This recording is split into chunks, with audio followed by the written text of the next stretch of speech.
চৈতন্য মহাপ্রভুর রূপকে দেখেছে নদিয়ার একজন নাগরিক, আর একজন নাগরিককে ডেকে বলছে, জানিস সখী কি দেখলাম আমার গৌরাঙ্গ মহাপ্রভুর রূপ? কি দেখলি? দেখলাম মধুকর রঞ্জিত মালতী মণ্ডিত জিত ঘন কুঞ্চিত কেশম। পুরোটাই কিন্তু একটা সংস্কৃত শব্দ মায়েরা, অত ভয় পাওয়ার কিছু নেই, আমি গোটাটাই ভেঙে ভেঙে বলে দিচ্ছি। যেহেতু সংস্কৃত শব্দ উল্টো দিক থেকে বুঝতে হবে। বলছে কেশম, সবার শেষে আছে কেশম। কেশম মানে, কেশ মানে কি? চুল। তাহলে মহাপ্রভুর কেশরাশির বর্ণনা দিচ্ছে। সেই কেশরাশিটা কেমন? কুঞ্চিত কেশম মানে কোকড়ানো চুল। সেই কোকড়ানো চুলটা কেমন আবার?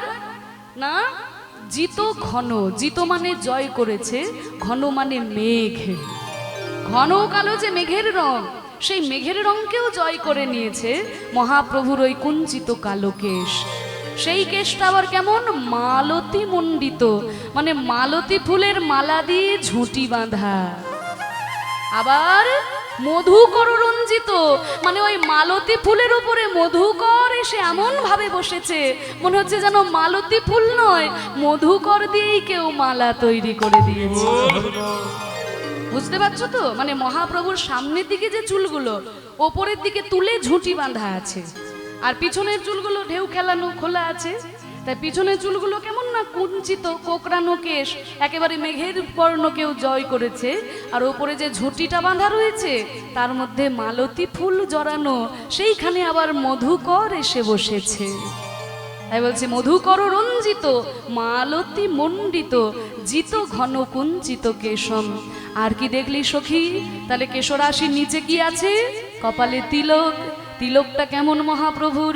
তিলক বিনিন্দিত শশধর রূপ করি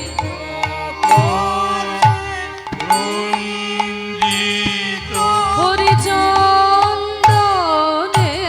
সাজায়েছে, হরিচন্দনে সাজায়েছে ওই হরি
বলছে দেখো তিলক বিনিন্দিত শশধর রূপক। মহাপ্রভুর যে কপালের তিলক, সেই কপালের তিলকটা আকাশের চাঁদকে ডেকে নিন্দা করছে। মায়েরা বলবে, মা গো, চাঁদ রয়েছে আকাশে, তিলক রয়েছে মহাপ্রভুর কপালে, তো চাঁদ কেন, মানে তিলক কেন শুধু শুধু চাঁদকে নিন্দা করবে? কোনো একটা কারণ থাকা চাই তো, এমনি এমনি কেন নিন্দা করবে কেউ কারো? বলছে কেন নিন্দা করছে জানো? এই দেখো মহাপ্রভুর যে বদন চাঁদ, মহাপ্রভুর যে মুখটা সেটা একটা চাঁদের মতো, আর আকাশের চাঁদ সেটাও চাঁদ। কিন্তু মহাপ্রভুর যে বদন চাঁদে তিলকের দাগ পড়েছে, তিলকের তো দাগ, তা তিলকের দাগ পড়ে মুখটা হলো অলংকৃত। আর এই যে আকাশের চাঁদ, আকাশের চাঁদে দাগ পড়ে চাঁদ হয়েছে কলঙ্কিত। তাহলে একটা চাঁদে দাগ পড়ে চাঁদ হলো অলংকৃত, আরেকটা চাঁদে দাগ পড়ে চাঁদ হলো কলঙ্কিত। তাহলে লোকে কি দেখবে? কলঙ্কিত চাঁদ দেখবে নাকি মহাপ্রভুর অলংকৃত চাঁদ দেখবে? তাই চাঁদকে ডেকে নিন্দা করছে কাছে দিল করে দেখ চাঁদ, তুইও চাঁদ আর মহাপ্রভুর বদনও চাঁদ, কিন্তু আমার দাগে মহাপ্রভুর মুখটা অলঙ্কৃত আর তোর দাগে তুই কলঙ্কিত, তাই তোকে কেউ দেখবে না, সবাই মহাপ্রভুর দিকে তাকিয়ে আছে। দেখো দেখো সখী, তাকিয়ে দেখো সখী কলয় গৌর মুদার,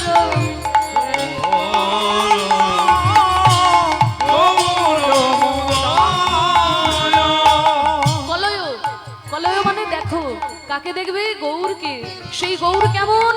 উদারম, এমন হয় নাই আর হবার নয় গো,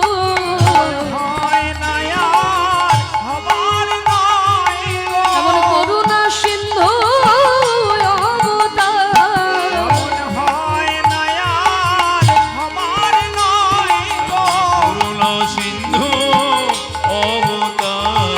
কলিযুগের ভাগে হয়ে গেল,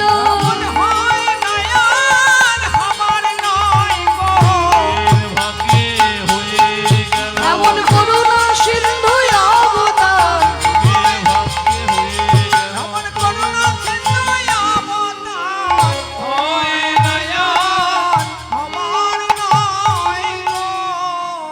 বলছে কলয় গৌরম উদারম, মহাপ্রভুর মতো উদার অবতার আর কে আছে যে যে যে সেধে ওই গোলকের প্রেমকে কলিহত জীবের দ্বারে দ্বারে বিতরণ করে দিয়েছে। মহাপ্রভুর আগে কোনো মহাপুরুষ আমাদেরকে এইভাবে গোলকের অপ্রাকৃত ধন বিতরণ করে দেয়নি অযাচিত ভাবে। মহাপ্রভু বললেন হরের নাম, হরের নাম, হরের নামৈব কেবলম কলৌ নাস্তেব্য নাস্তেব্য নাস্তেব্য গতিরন্যথা। কলিযুগে শুধু হরিনাম করলেই তোরা উদ্ধার পেয়ে যাবি। সমাজের অবহেলিত পদদলিত মানুষ তাদেরকে রাস্তা থেকে তুলে এনে মহাপ্রভু কোল দান করে বলেছেন হরিনাম করলেই উদ্ধার পাবে। শুধু দুটি বাহু তুলে যদি একবার বলতে পারিস প্রেমানন্দে মেতে হরি বলো, হরি নামের বন্যা যে এলো, প্রেমানন্দে মেতে হরি হরি হরি নামে বন্যা যে এলো, হরি বলো হরি নামে বন্যা যে এলো, প্রেমানন্দে মেতে হরি বলো হরি নামে বন্যা যে এলো। বন্যার যাই বলি হারে ও তার তরঙ্গ ভারে,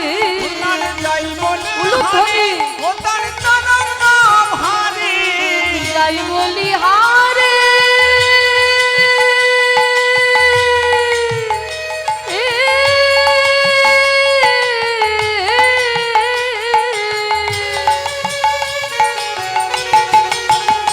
ও তার তরঙ্গ ভারে,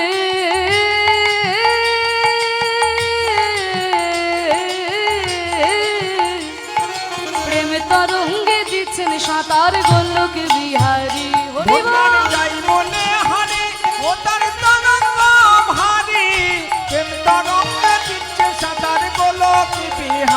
ও তার সঙ্গে প্রভু হরি বল বলে রে, সঙ্গে প্রভু হরি বল বলে রে, সঙ্গে প্রভু হরি বল বলে রে, সঙ্গে প্রভু, সঙ্গে প্রভু নিত্যানন্দ পাথালে সাঁতার দিল, সঙ্গে প্রভু নিত্যানন্দ পাথালে সাঁতার দিল, হরি নামের বন্যা যে এলো, প্রেমানন্দে মেতে হরি বলো হরি নামে বন্যা যে এলো, প্রেমানন্দে মেতে হরি বলো হরি নামের বন্যা যে এলো।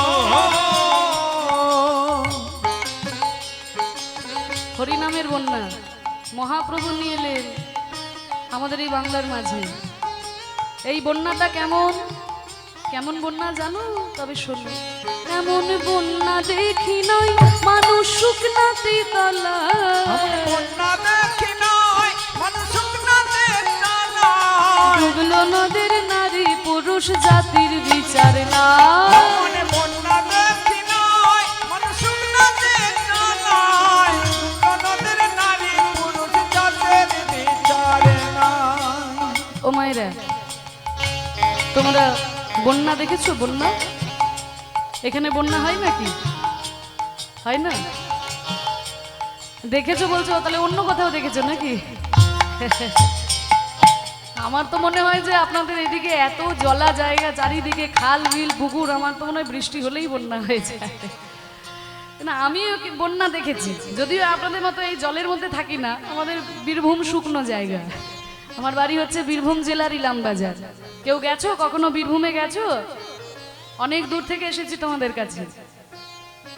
কেউ যাওনি বীরভূমে? তারাপীঠ, ওই দেখো এইবার সব হাত তুলেছে। তারাপীঠটা বীরভূম জেলাতেই পড়ে। বোলপুর শান্তিনিকেতন জয়দেবের মেলা হয় না, জয়দেবের মেলা, তা সেই জয়দেবটা আমাদের ইলামবাজার ব্লকের মধ্যেই পড়ে। যেহেতু নদীর ধারে থাকি, অজয় নদীর ধারে, ছোটবেলায় দু একটা বন্যা কিন্তু আমিও দেখেছি। তা বন্যা তোমরাও দেখেছো, বন্যা আমিও দেখেছি।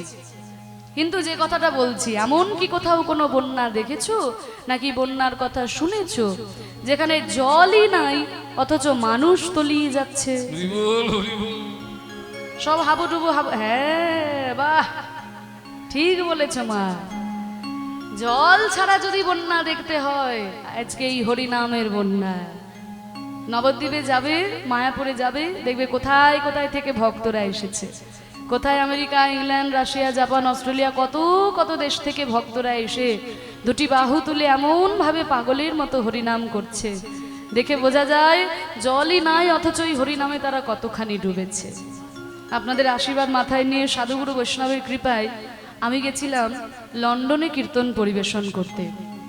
আপনারা হয়তো অনেকেই ইউটিউবে দেখেছেন যারা আমার কীর্তন শোনেন। তা লন্ডনে আমি 40 দিন ছিলাম মাগো, 40 দিন ছিলাম। ইউকে 4টা শহরে কীর্তন করেছি, স্কটল্যান্ডের এডিনবার্গ, ইংল্যান্ডের ম্যানচেস্টার, বার্মিংহাম আর পোর্টসমাউথ, এই 4টি বড় বড় শহরে কীর্তন হয়েছিল। তা সেখানে যখন কীর্তন গাইতে গেলাম, কি বলবো, খুব গর্ব হচ্ছিল জানো তো। মানে সৌভাগ্য নয়, খুব গর্ব হচ্ছিল। কেন জানো? কারণ যারা আমাদের দেশকে 200 বছর শাসন করেছে, 200 বছর শাসন করেছে, তাদের দেশে গিয়ে মহাপ্রভুর কীর্তন প্রচার করছি, এর থেকে বড় গর্বের আমাদের বাঙালিদের কি হতে পারে? তাই না? বড় অবাক লাগে দেখতে যে সেখানে যারা বাঙালি ছিল, হরিনামের ব্যবস্থা করেছে, তারা তো কীর্তন করছে, হরিনাম করছে, কিন্তু ওই দেশের কত সাদা চামড়ার মানুষ, তারাও কিন্তু তিলক সেবা করে, গলায় তুলসীর মালা পরে, ধুতি চাদর গলায় দিয়ে, খোল করতাল নিয়ে এমন ভাবে পাগলের মতো হরিনাম করছে। দেখতে বড় অবাক লাগে যে যারা আমাদেরকে মদ খাওয়া শেখালো, যারা আমাদেরকে সিগারেট খাওয়া শেখালো, যারা আমাদেরকে প্যান্ট শার্ট পরা শেখালো, তারা সব কিছু ছেড়ে দিয়ে হা গৌর কিছু চাই না বলে, হা নিতাই কিছু চাই না বলে ধুলাই লুটিয়ে গড়াগড়ি দিচ্ছে। মহাপ্রভু বলেছিলেন, পৃথিবীতে আছে যত নগরাদি গ্রাম, সর্বত্র প্রচার হবে আমার হরে কৃষ্ণ নাম। মহাপ্রভুর এই বাণী আজকে সত্যি হয়ে উঠেছে। তাই তো পৃথিবীর কোনায় কোনায় আজকে সবাই হরি নামে ডুবলো। দেখো জলই নাই অথচ প্রেমের বন্যায় সবাই হাবুডুবু খাচ্ছে। এমন বন্যা দেখি নাই মানুষ শুকনাতে তলা,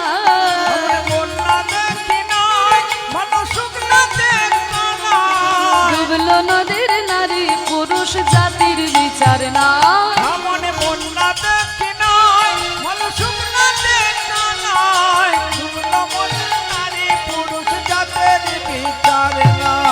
কোনো জাত বিচার নেই, আগে ছিল জাতির বিচার। মহাপ্রভু আর কোনো জাত বিচার রাখলেন না, সবাই এক হয়ে গেল। শুধু জাত বিচার নাই তা নয়, ধর্মেরও বিচার রইল না। তাই তো হরিদাস হরি বলে বলে রে হরিদাস,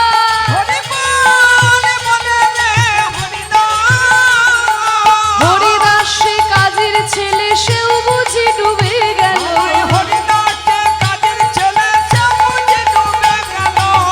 হরি নামের বন্যা যে এলো, প্রেমানন্দে হরি বলো, হরি নামের বন্যা যে এলো, প্রেমানন্দে হরি বলো, হরি নামের বন্যা যে এলো। ও মায়েরা, তাহলে জলের বন্যায় তো তোমরা খুব ডুবেছো, আজ একটু হরি নামের বন্যায় ডুবতে চাও? ওই দেখো মা কেমন ঘুমাচ্ছে, তোকে হাঁ করো। ও মা, ওঠো ওঠো ওঠো, ঘুমাও না, ঘুমাও না, ওঠো, একটু নামের বন্যায় ডুবো সবাই। কি ডুবতে চাও তো? তো সবাই দুটো হাত তোলো দেখি, সবাই তুলো, দাঁড়িয়ে আছেন বসে আছেন সবাই। হ্যাঁ, যে হাত না তুলবেন আমি কিন্তু আঙুল দেখে দাঁড় করিয়ে দেব। আর যার হাত নাই, যার হাত নাই তার তোলা দরকার। ঠিক আছে, মহাপ্রভু যাবে। বাহ, এবার একটু করো তালি। বাহ, একবারে হরি বলে বলে তোমরা নামো সেই জলে, হরি বলি বলে তোমরা নামো সেই জলে, ডুবলো যে জন পেল রতন সন্তোষ তাই বলে। একবারে হরি বলি বলে তোমরা নামো সেই জলে, রতন পেল রতন সন্তোষ তাই বলে। একবারে হরি বলে বলে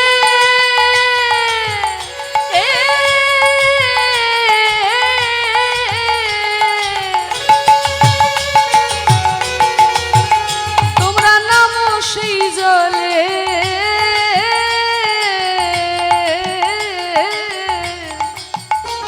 আরে ডুবলো যে জন পেল রতন সন্তোষ তাই বলে। একবারে হরি বলি বলে তোমরা নামো সেই জলে, রতন পেল রতন সন্তোষ তাই বলে। ডুবার মতো হরি বলে বলে রে, ডুবার মতো হরি বলি বলে রে তোমার মতো, ডুবার মতো যে ডুবেছে সেই ডুবে রতন পেল। তোমার মতো যে ডুবেছে সেই ডুবে রতন পেল। হরি নামের বন্যা যে এলো, প্রেমানন্দে মেতে হরি বলো। হরি নামে বন্যা এলো, প্রেমানন্দে মেতে হরি বলো, হরি নামে বন্যা এলো, প্রেমানন্দে মেতে হরি বলো, হরি নামে বন্যা এলো। কি গো মায়েরা, হরি নাম করে আনন্দ হয়েছে? সত্যি কথা বলছো? তাহলে হরি নাম করলে আনন্দ পাওয়া যায়। মহাপ্রভু বললেন কি আনন্দম গতিবর্ধনম, আনন্দ সাগরে যদি ডুবতে চাও তাহলে হরি নামের আশ্রয় করো। আমরা সারাদিন এত হাড় ভাঙা পরিশ্রম করি কেন? ঘরে গিয়ে একটু আনন্দ পাবো বলি তো। সারাদিন এত মাথার ঘাম পায়ে ফেলে আমরা এত খাটাখাটনি করি কেন? না ঘরে গিয়ে একটু আনন্দ পাবো বললে তো। কিন্তু আমরা যারা, আপনারা যারা সংসারী মানুষ, কেউ হাত তুলে বলতে পারবেন সারা জীবন সংসারে শুধু আনন্দই পেলাম, জীবনে দুঃখ পাই নাই? বরং হিসাব নিকাশ করলে দেখা যাবে মাগো, আনন্দ যতটুকু পেলাম তার থেকে বেশি গুণে যে শুধু দুঃখই পেয়ে গেলাম। তাহলে আনন্দময়ের যদি সন্ধান পেতে চাও সত্যিকারের আনন্দের, তাহলে আনন্দময়ের নাম গুণ লীলার আশ্রয় গ্রহণ করো। সেই চৈতন্য মহাপ্রভু যার মতো উদার অবতার কেউ হয় না, এমন হয় নাই আর হবার নয় গো, এমন হয় না আর হবার নয় গো, করুণা সিন্ধু অবতার, হয় না আর হবার নয় গো, করুণা সিন্ধু অবতার হয় না আর হবার নয় গো। নিন্দিত হটক কান্তি কলেবর,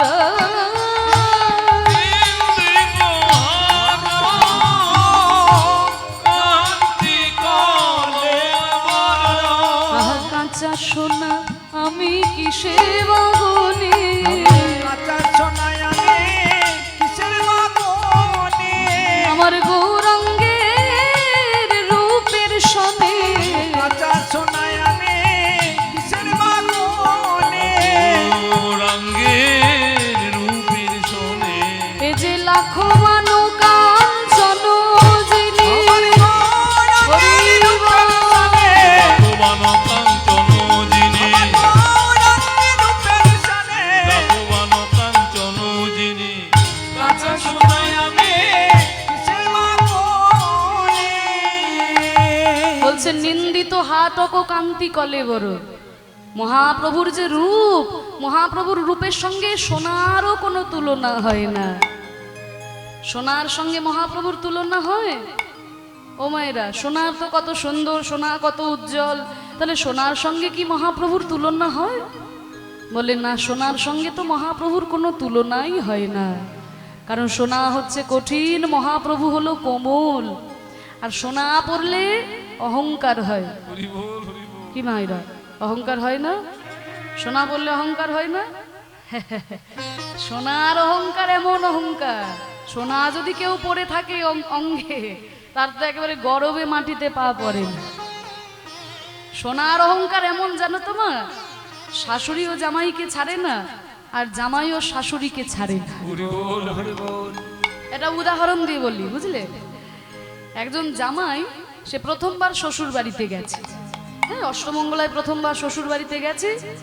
এবার যিনি শাশুড়ি মা, তিনি তো সুন্দর করে জামাইকে, জামাই প্রথমবার এসেছে বলে কথা, নানান রকম দ্রব্য ব্যঞ্জন একেবারে রন্ধন করে কাঁসার থালায় কাঁসার বাটিতে এক ধার থেকে গোল করে সব সাজিয়ে দিয়েছে। সুন্দর করে খেতে দিয়ে জামাইকে আসনে বসিয়ে খেতে দিয়েছে। তারপরে পাশে বসে বসে হাওয়া করে বলছে, বাবা প্রথমবার আমার ঘরে এসেছো, তুমি যেন লজ্জা করে খেও না বাবা, তুমি খাও, আমি তোমার মায়ের মতো, তোমার যা চাই লাগবে তুমি আমার কাছে চেয়ে নেবে। এবার জামাই তো দেখছে, বা শাশুড়ি তো বেশ ভালোই আয়োজন করেছে, কিন্তু আমি যে কোন বাড়ির ছেলে সেটা তো একটু শাশুড়িকে জানাতে হবে। আমি কি আর যেমন তেমন বাড়িতে, আমি জমিদারের ছেলে, সেটা তো জানাতে হবে শাশুড়িকে। এবার শাশুড়ি যখনই বলতে যায়, বাবা তাহলে আর একটু ভাত দি, একটুখানি ভাত নাও, অন্ন। এবার যখনই দিতে যায়, যাই কিছু দিতে যায়, তখন জামাইয়ের 10টা আঙুলে ছিল 10টা সোনার আংটি, 10টা আঙুলে 10টা সোনার আংটি। সেই সোনার আংটিগুলোকে দেখিয়ে, শাশুড়ি মাকে দেখিয়ে বলে, হে না মা, আর না আর না। বাবা তাহলে একটুখানি শুকতো, বলে না আর না আর না। এবার শাশুড়ি তো সহজ সরল, মনে মনে ভাবছে, যাক জামাই প্রথমবার এসেছে বলে লজ্জা পাচ্ছে, তো বাবা তুমি লজ্জা করো না। জামাই তো দেখছে, ঠিক আছে, হাতের 10টা আঙুলে 10টা আংটি তো দেখানো হলো, কিন্তু ছোটবেলায় গাছ থেকে পড়ে গিয়ে একটা দাঁত ভেঙে গেছিল। জমিদারের ছেলে তো, তার বাবা দাঁতটাকে সোনা দিয়ে বাঁধিয়ে দিয়েছিল। তাহলে হাতে 10টা আংটি তো দেখানো হলো, কিন্তু সোনার দাঁতটা তো শাশুড়িকে দেখানো হয়নি। এই বলে শাশুড়ি যখনই দিতে যায়, বাবা তাহলে একটুখানি, এবার একটুখানি পরমান্ন পায়েস দিয়ে আর একটুখানি, তখন ওই সোনার দাঁত দেখিয়ে জামাই বলে, না মা আর না আর না, হরি বল। একটু আর একটা মিষ্টি দি, আর না আর না। এবার যখনই সোনার দাঁত দেখিয়েছে, শাশুড়ি বুঝতে পেরেছে, কি জামাই বাবা তুমি তো লজ্জা পাচ্ছ না, তুমি আমাকে সোনার দাঁত দেখাচ্ছ আর তোমার সোনার আংটি দেখাচ্ছ, তুমি কি ভেবেছো তুমি জমিদারের ছেলে আর আমি কি যেমন তেমন বাড়ির বউ নাকি? বলে ঠিক আছে। শাশুড়ি তো রেগে রেগে ঘরে গিয়েছে, ঘরে গিয়ে আলমারিটা খুলে গয়নার বাক্স বার করে যত গয়না ছিল সব এক ধার থেকে পড়েছে, মাথার টিকলি থেকে শুরু করে নাকের নথ, বড় বড় কানবালা, হ্যাঁ, গলায় যত ছিল সীতাহার, কোমর বন্ধনী, হাতে চূড়, কেউর সব পড়েছে, সব পরে এবার সন্ধ্যাবেলায় এসেছে, মানে জামাইকে খেতে দিতে। সন্ধ্যাবেলায় সেজে গুজে জামাইকে খেতে দিতে এসেছে। এবার তখন জামাই তো দেখে অবাক যে শাশুড়ি এত সেজেছে কেন। এবার যখনই জামাইকে খেতে দিতে এসেছে, তা জামাই তো বসেছে,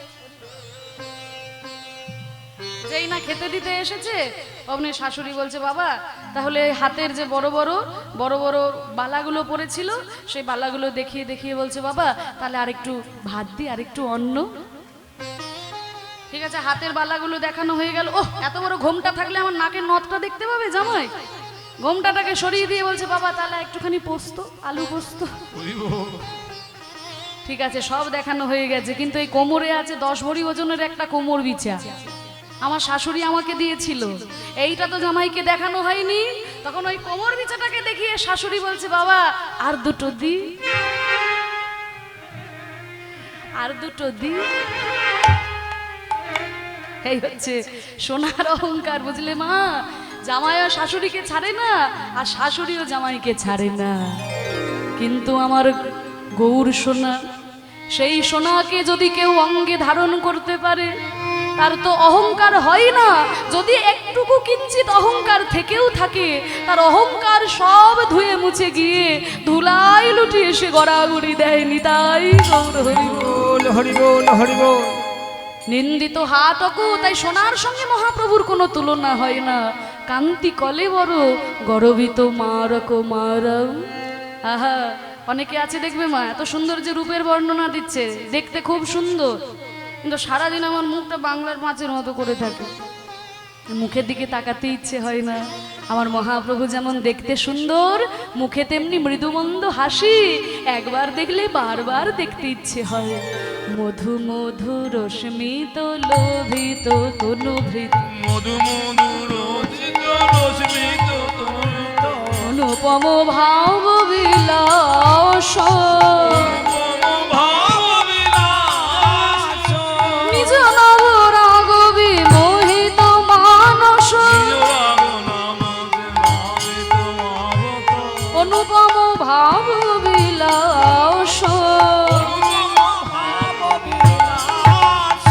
বিকতিত গদু গদু ভাস গদু গদু ভাষা বলে ভাষা বলে পুরবের ভাবে বিভোর হয়ে গদু গদু ভাষা বলে ভাবে বিমূল হয়ে আমার ভাব নিধি গৌর হরি ভাবে হরি নিধি গৌর হরি ভাবে বিভার হয়ে নিধি গৌর হরি ভাবে বিভার হয়ে নিধি গৌর হরি গদ গদ ভাষা বলে এত সুন্দর পদাবলী যিনি লিখছেন, মুর্শিদাবাদের পদকর্তা ছিলেন রাধামোহন ঠাকুর। হ্যাঁ, পরমা কিঞ্চন কিঞ্চন নরগণ পরমা কিঞ্চন কিঞ্চন নরদর করুণা বিতরণশীল করুণা বিকরণশীল কবিত দুর্মতি রাধা মোহন মোহিত দুর্মতি রাধা মোহন নামক নিরূপম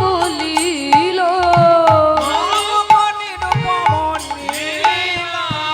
নামক নিরূপম নামক নিরূপম লীলা নামক নিরূপম লীলা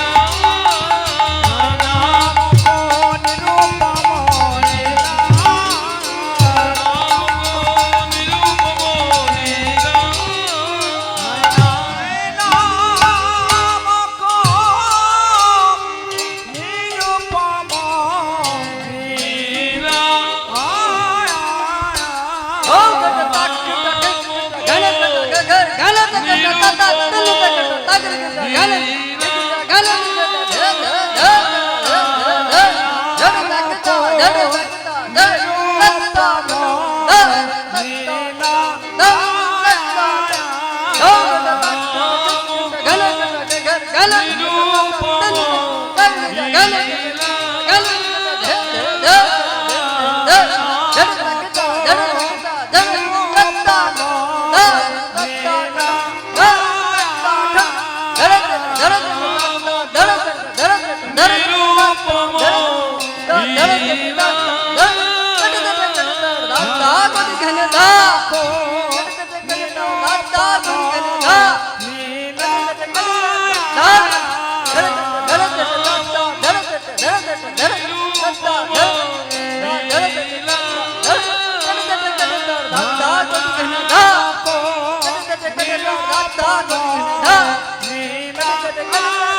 জানি তাই এতক্ষণ আমরা গৌরচন্দ্রিকার মধ্যে ছিলাম, মহাপ্রভুর রূপ বর্ণনা আমরা আস্বাদন করলাম।